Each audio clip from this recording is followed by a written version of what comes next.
সকালে রাজশাহী থেকে শুরু হয় এনসিপির সপ্তম দিনের পদযাত্রা। নাটোর, সিরাজগঞ্জ ও পাবনা এই ৩ জেলা ঘিরে দলটির কর্মসূচি। যাত্রার শুরুতে গণমাধ্যমে কথা বলেন দলের কেন্দ্রীয় নেতারা। দলের দক্ষিণাঞ্চলের মুখ্য সংগঠক হাসনাত আব্দুল্লাহ অভিযোগ করেন, মিডিয়া দিয়ে প্রেক্ষাপট তৈরি করে বিপ্লবীদের হত্যার চেষ্টা করা হচ্ছে। ৩ আগস্ট দলে দলে ঢাকায় সাধারণ মানুষ জড়ো হবেন বলেও জানান তিনি। গত বছর ৫ আগস্ট পর্যন্ত মনে হয়েছে যে যারা ফেসিবাদের বিরুদ্ধে লড়াই করছে, ওই লড়াইটাকে এখন আবার মপতন্ত্র বলে চালানোর চেষ্টা করা হচ্ছে।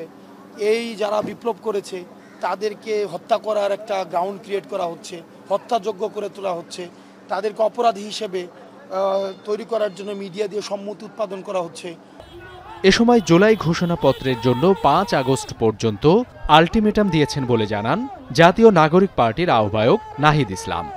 ৩রা আগস্ট এনসিপি তো এনসিপির ইশতেহার দেবে, কিন্তু জুলাই ঘোষণাপত্র আমরা সরকারের কাছ থেকে এই সময়ের মধ্যে পেতে চাচ্ছি এবং এটা সকল অংশীদারদেরকে সাথে নিয়েই যাতে জুলাই ঘোষণাপত্রটা জারি করা হয়। জুলাই ঘোষণাপত্র অলরেডি সময় পেরিয়ে গেছে, তারপর আমরা ৫ই আগস্ট পর্যন্ত এই সরকারকে দেখব যে তারা এই মাসের মধ্যে জুলাই সনদ এবং ঘোষণাপত্র দিতে পারে কিনা। যদি সরকার সেখানে ব্যর্থ হয়, আমরা অভ্যুত্থানের অন্যান্য অংশীদারদের সাথে কথা বলছি, তাহলে এই দায়িত্ব আমাদেরকে নিতে হবে।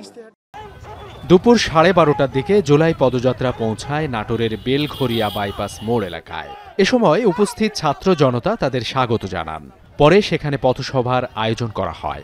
এতে বক্তব্য রাখেন হাসনাত সার্জিস সহ দলের আহ্বায়ক। তাদের বক্তব্যে উঠে আসে জুলাই গণ অভ্যুত্থানকে ধারণ করে আগামীর নতুন বাংলাদেশ বিনির্মাণে তরুণদের স্বপ্নের কথা।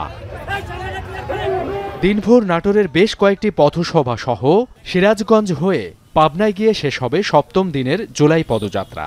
কর্মসূচির মধ্য দিয়ে দেশের প্রত্যেকটি অঞ্চলের সমস্যা নিরসনের জন্য চেষ্টা করবে দলটি, এমনটাই বলছেন নেতাকর্মীরা। সাবিত সারোয়ার, এখন।